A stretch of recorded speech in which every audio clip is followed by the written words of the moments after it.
உபவாச ஜெபம்.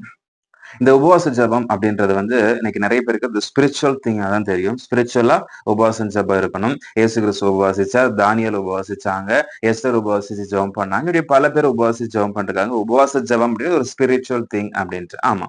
உபவாசம் ஜெபம் அப்படின்றது ஒரு ஸ்பிரிச்சுவலான ஈவெண்ட் தான். ஸ்பிரிச்சுவலா இருக்கக்கூடியவர்கள் எல்லாருமே வருகைக்கு முன்னாடி, அவங்க மரிக்கிறதுக்கு முன்னாடி உபவாசம் இருந்து ஜெபிக்க வேண்டியது ரொம்ப அவசியமான ஒரு காரியம். எல்லாத்தையுமே நீங்க பிராக்டிஸ் பண்ணிடுங்க. ஒரு 40 நாள் உபவாசம் இருக்கிறதா இருக்கட்டும், 21 நாள், 7 நாள், 3 நாள், இது எல்லாத்தையுமே உங்களுடைய வாழ்க்கையில பிராக்டிஸ் பண்ணிடுங்க. இந்த உபவாச ஜெபம் அப்படின்றது மிக முக்கியமான ஒரு காரியம் ஒவ்வொரு கிறிஸ்தவருடைய வாழ்க்கையிலும். ஏன் இந்த உபவாச ஜெபம் அப்படின்னா, இந்த உபவாசம் அப்படின்றது சாக்ரிஃபைஸ குறிக்குது. எனக்கு சாப்பாட்டை விட ஆண்டவர் தான் எனக்கு முக்கியம். இன்னைக்கு நிறைய பேருக்கு சாப்பாடு இல்லாம இருக்கிறது கொஞ்சம் சிரமமான ஒரு விஷயம் தான். எல்லாமே இன்னைக்கு ஒரு சில டிசீஸ் எல்லாம் கண்டிப்பா மாத்திரை போட்டே ஆகணும் அப்படின்ற மாதிரி ஒரு டிசீஸ் இருக்கு. இன்னொன்னு சாப்பிட்டு ஆகணும் அப்படின்ற மாதிரி சுகருக்குலாம் சாப்பிட்டாதான் அவங்களால இருக்க முடியலன்னா கை நடுக்கம் வரும், ஸ்வெட்டிங் இருக்கு, இந்த மாதிரி சில சைடு எஃபெக்ட் எல்லாம் இருக்கிறதுனால சாப்பிட்டே ஆகணும் அப்படின்ற மாதிரி இருக்கும். இன்னும் சிலருக்கு அது ஒரு கிரேவிங்ஸ், அது சாப்பிட்டே இருக்கணும் அப்படின்றது, 3 வேளைக்கு அது தவறாம சாப்பிடுறது அப்படின்றது உங்களுடைய பழக்கமா இருக்கும். இது எல்லாத்தையும் தாண்டி நீங்க சாக்ரிஃபைஸா சாப்பாட்டெல்லாம் சாக்ரிஃபைஸ் பண்ணிட்டு ஆண்டவருக்காக உட்காரும் பொழுது எனக்கு நடக்காத நிறைய காரியங்கள் வசனம் சொல்லுது. இந்த வகை பிசாசு உபவாசத்தினாலும் ஜபத்தினாலும் அன்றி எதனாலும் போகாது. சில காரியங்கள் நம்மளுக்கு தடையா இருக்கும். இன்னொன்னு, அவங்களுக்கு தடையா இருக்கிறது நம்மளுக்கு தடையா இருக்காது, நம்மளுக்கு வேற ஒரு தடை இருக்கும். அப்போ அவங்க நல்லா தான் இருக்கிறாங்க, அவங்க ஃபாஸ்டிங்கே இருக்கல, ஆனா அவங்க நல்லா தான் இருக்கிறாங்க. அப்ப நம்மளும் ஃபாஸ்டிங்கே இருக்காம இருந்து அவங்கள மாதிரி நல்லா இருந்துடலாம் அப்படின்ட்டு நம்ம நினைக்க கூடாது.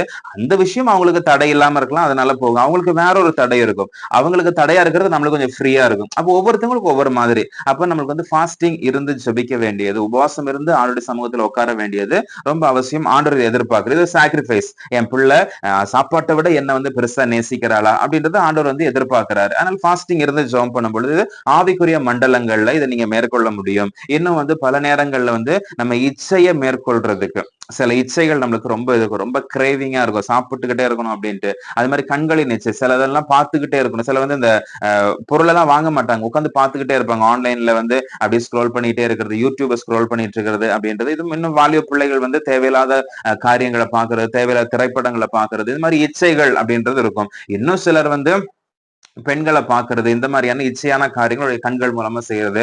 சிலருக்கு பேசிக்கிட்டே இருக்கணும், புரணி பேசுறது, மற்றவங்களை பேசுறது, இது அவங்களுக்கு ரொம்ப இயல்பா இருந்துகிட்டே இருக்கும். சிலர்லாம் நான் அப்படி அதுக்காக சொல்லல, இருந்தாலும் சொல்றேன் அப்படின்னு சொல்லி சொல்லி இன்னைக்கு மற்றவங்களை பத்தி குறை சொல்றது, மற்றவங்களை பத்தி பேசுறது அப்படின்றது இன்னைக்கு நிறைய பேருக்கு ஒரு பழக்கமா மாறினது இருக்கு. இப்படி நிறைய விஷயங்கள் கண்ட்ரோல் பண்ண முடியாத காரியங்களுக்கு என்னெல்லாம் கண்ட்ரோல் பண்ண முடியல. ஏன்னா இதை செய்யணும்னு நினைக்கிறேன், என்னால முடியல. அதிகாலை ஜெபம் பண்ணணும்னு நினைக்கிறேன், என்னால முடியல. இந்த சாப்பாட்டுல ஒரு கண்ட்ரோல், நான் ரொம்ப அன்ஹெல்தியா இருக்கிறேன், எனக்கு ஒரு சில டிசீஸ் எல்லாம் இருக்குது, அதுக்காக நான் சாப்பாட்டை குறைக்கணும்னு நினைக்கிறேன், என்னால முடியாத காரியங்கள் எதெல்லாம் இருக்குதோ இது எல்லாத்துக்காக நீங்க உபவாசம் இருந்தீங்க அப்படின்னா நீங்க மேற்கொள்ள முடியும். அப்ப இந்த உபவாசம் ஆவிக்குரிய காரியத்தை உங்களுக்கு மேற்கொள்ளறதுக்கு கிருபை செய்யுது. அப்ப இந்த உபவாசம் வெறும் ஆவிக்குரிய காரியம் மட்டும்தானாங்கன்னா அப்படி கிடையாது.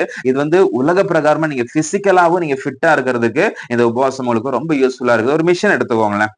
ஒரு மிஷின் நீங்க கேப் இல்லாம ஓட்டிக்கிட்டே இருந்தீங்க அப்படின்னா அந்த மிஷின் ரொம்ப டேமேஜ் ஆயிடும், ரொம்ப ரிப்பேர் ஆயிடும். நீங்க இந்த வாகனத்தெல்லாம் பாருங்க, வண்டி இதெல்லாம் பாருங்க, சர்வீஸ் பண்ணணும் அப்படின்ட்டு அது நிக்காம ஓடிக்கிட்டே இருந்துச்சுன்னா ஒரு டைம் வரைக்கும் தான், அதுக்கப்புறமேட்டு அந்த பார்ட்ஸ் எல்லாம் கொஞ்சம் வீக் ஆயிடும், அதுக்கப்புறமே ரிப்பேர் ஆகி ரொம்ப டேமேஜ் ஆயிடும். அப்போ ஒரு டைம் வரைக்கும் தான், இவ்வளவு தூரம் ஓட்டணும், ஓட்டிட்டு கொஞ்சம் ரெஸ்ட் கொடுக்கும், ரெஸ்ட் கொடுத்து அதை சர்வீஸ் பண்ணி அதுக்கு ஆயில் மாத்தி அதெல்லாம் கொஞ்சம் டைட் பண்ணி அதுக்கப்புறமேட்டு தான் அதை எடுத்துட்டு போக முடியும். நம்ம அப்படியே ஓட்டிட்டு இருந்தோம் அப்படின்னா ஒரு டைம்க்கு அப்புறமேட்டு அது அப்படியே ரிப்பேர் ஆயிடும். அதே மாதிரி தான் மனுஷ உடம்பும்.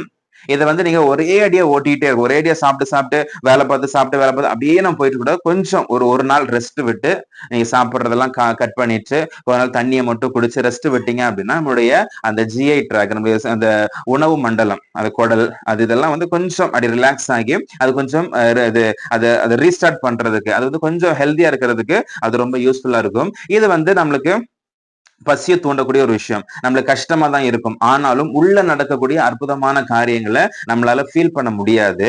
பட் உள்ள நடக்குது அப்படின்னு சொல்றாங்க. இந்த ஃபாஸ்டிங் இருந்து வாட்டர் ஃபாஸ்டிங் அப்படின்லாம் இன்னைக்கு நிறைய பேர் சொல்றாங்க. இந்த வாட்டர் ஃபாஸ்டிங் இருக்கும்போது இது ஸ்பிரிச்சுவலாவும் ஒரு மேட்டர், ஸ்பிரிச்சுவலாவும் நீங்க ஜெபம் பண்றீங்க, ஸ்பிரிச்சுவல் திங், ஸ்பிரிச்சுவலா நீங்க சாக்ரிஃபைஸோட இருக்கிறீங்க, அது ஒரு பக்கத்துல இருக்குது. அதே மாதிரி இது ஆவிக்குரிய காரியத்தை தாண்டி நீங்க உலக பிரகாரமா பார்க்கும் பொழுது இந்த ஃபாஸ்டிங் அப்படின்றது உடைய ஹெல்தியா மாத்துது.